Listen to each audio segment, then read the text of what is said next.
उस रात हवेली पर ऐसा खौफनाक सन्नाटा छाया हुआ था जैसे हर दीवार किसी बड़े तूफान से पहले कांप रही हो। हवा भी धीरे धीरे चल रही थी और हर चेहरा इस इंतजार में जमे हुए था कि अब आगे क्या होने वाला है, क्योंकि सालों से छुपा हुआ सच आखिर सबके सामने आ चुका था। खुर्शीद बीवी की कांपती हुई आवाज़ ने पूरी हवेली की किस्मत बदल दी थी जब उन्होंने सबके सामने ये कबूल किया कि सुंदरी कोई गैर लड़की नहीं बल्कि उनकी अपनी खोई हुई बेटी है। ये सुनते ही सुंदरी की आंखों से आंसू बहने लगे, दिल में दर्द था और होठों पर सिर्फ एक सवाल, अगर आप मेरी अम्मी थीं तो मुझे 22 साल तक किससे दूर रखा गया, मैं किसकी जिंदगी जीती रही।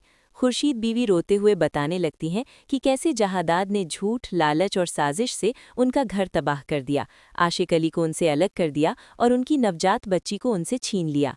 तभी अचानक हवेली का दरवाज़ा जोर से खुलता है और जहादाद गुस्से में बंदूक लेकर अंदर आता है। उसकी आंखों में डर नहीं बल्कि अहंकार होता है। वो चीख कर कहता है कि ये सब झूठ है और ये लड़की हवेली की इज्जत बर्बाद कर देगी। मगर इस बार हालात बदल चुके थे, कोई उसकी आवाज़ से नहीं डरा। गुलाम तुरंत आगे बढ़कर सुंदरी के सामने खड़ा हो जाता है और मजबूती से कहता है, जब तक मैं जिंदा हूँ कोई इसे नुकसान नहीं पहुंचा सकता। जहादाद गुस्से में ट्रिगर दबाने ही वाला होता है कि अचानक बादशाह उसका हाथ पकड़ लेता है। पहली बार बेटा अपने बाप के सामने खड़ा था, उसकी आवाज़ में दर्द था। अब्बा हुजूर बस कीजिए, आपके पुराने गुनाहों की सज़ा हम सब सालों से भुगत रहे हैं, अब और नहीं। ये सुनते ही हवेली में गहरा सन्नाटा छा जाता है। जहादाद बेकाबू हो जाता है, लेकिन तभी पुलिस हवेली में दाखिल हो जाती है।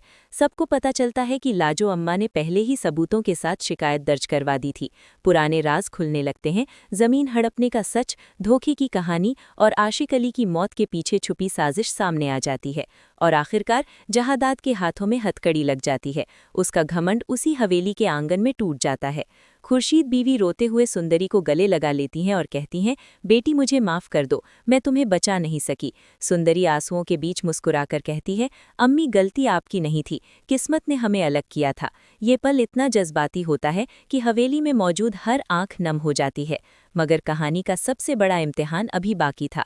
सबकी नज़र बादशाह पर टिक जाती है। वो धीरे से गुलाम के पास आता है और भारी दिल से कहता है कि उसने सुंदरी से मोहब्बत ज़रूर की थी, मगर आज समझ आया कि असली मोहब्बत हासिल करने में नहीं बल्कि किसी की खुशी के लिए खुद को कुर्बान करने में होती है।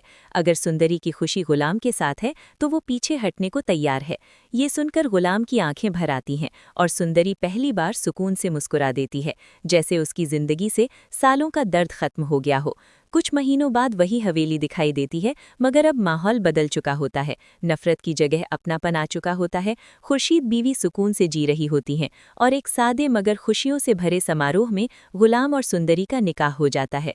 दूर खड़ा बादशाह मुस्कुरा रहा होता है। दिल में हल्का सा दर्द जरूर है, मगर चेहरे पर सच्चा सुकून, क्योंकि उसने मोहब्बत को खोया नहीं बल्कि उसे इज्जत दी होती है। और आखिर में जैसे वक्त खुद ये पैगाम देता है कि सच देर से सामने आता है मगर आता जरूर है।